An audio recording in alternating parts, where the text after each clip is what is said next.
Joseph fut injustement jeté en prison par son ancien maître, Potiphar. En prison, Joseph était obéissant et serviable.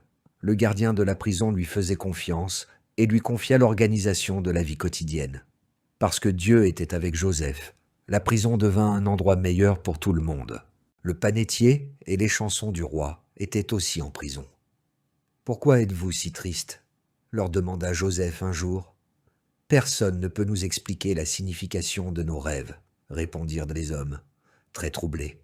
« Dieu le peut, » dit Joseph. « Racontez-moi vos rêves. » « Ton rêve signifie que dans 3 jours, tu retrouveras la faveur du roi Pharaon, » dit Joseph à les chansons. « Souviens-toi de moi et demande à Pharaon de me libérer. » Le rêve du panetier annonçait une mauvaise nouvelle. « Tu mourras dans 3 jours, » lui dit Joseph. Les 2 rêves se réalisèrent, mais les chansons oublia Joseph, jusqu'au jour où Pharaon se réveilla très troublé. « J'ai fait un rêve !» s'écria-t-il. Aucun de ces sages ne put lui en expliquer le sens. Alors les chansons se souvint de Joseph en prison et parla de lui à Pharaon. Pharaon fit aussitôt appeler Joseph. « Ton rêve est un message de Dieu, » dit Joseph au roi. « L'Égypte connaîtra 7 années d'abondance, suivies de 7 années de terrible famine. Il faut dès maintenant stocker de la nourriture pendant les 7 bonnes années, conseilla Joseph à Pharaon. Sinon ton peuple mourra de faim pendant la famine. Dieu est avec toi, déclara Pharaon. Tu seras responsable de l'Égypte, juste après moi. 7 années d'abondance arrivèrent, puis 7 années de famine.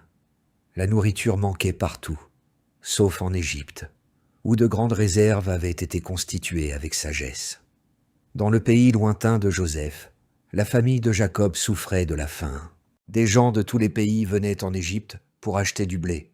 « Vous devez y aller vous aussi » ordonna Jacob à ses fils. « Sinon nous mourrons de faim. » Arrivés en Égypte, les fils de Jacob se préparèrent à acheter de la nourriture.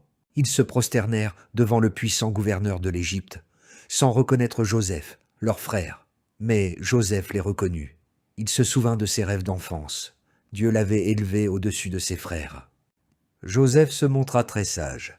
Il leur parla durement et garda son frère Siméon en otage. « Prenez de la nourriture, retournez chez vous et revenez avec votre plus jeune frère, » ordonna-t-il. « Alors je saurai que vous n'êtes pas des espions. » Mais la nourriture finit par manquer.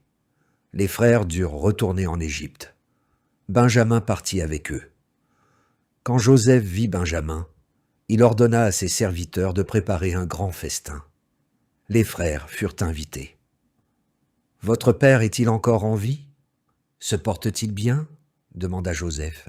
Peut-être pensait-il à la manière de réunir toute la famille. Joseph voulait aussi savoir si ses frères regrettaient vraiment leur péché d'autrefois. Après le banquet, il les accusa de vol. « Pour vous punir, je garderai Benjamin comme esclave, » déclara Joseph. « Mon Seigneur, prends ma vie à sa place, » supplia Juda. Joseph comprit alors que Juda, celui qui avait proposé de le vendre autrefois, avait réellement changé. Ne pouvant plus retenir son amour pour sa famille, Joseph fit sortir tous les Égyptiens. Puis, il se mit à pleurer. « Je suis Joseph, votre frère, que vous avez vendu pour être emmené en Égypte. » Étonnés et effrayés, les frères s'envoient. Joseph les encouragea. « Dieu m'a établi chef en Égypte, afin de vous sauver la vie pendant cette famine. Allez chercher mon père. Je prendrai soin de vous. » Restèrent Jacob et Joseph furent réunis en Égypte, et toute la famille y vécut dans la paix et l'abondance.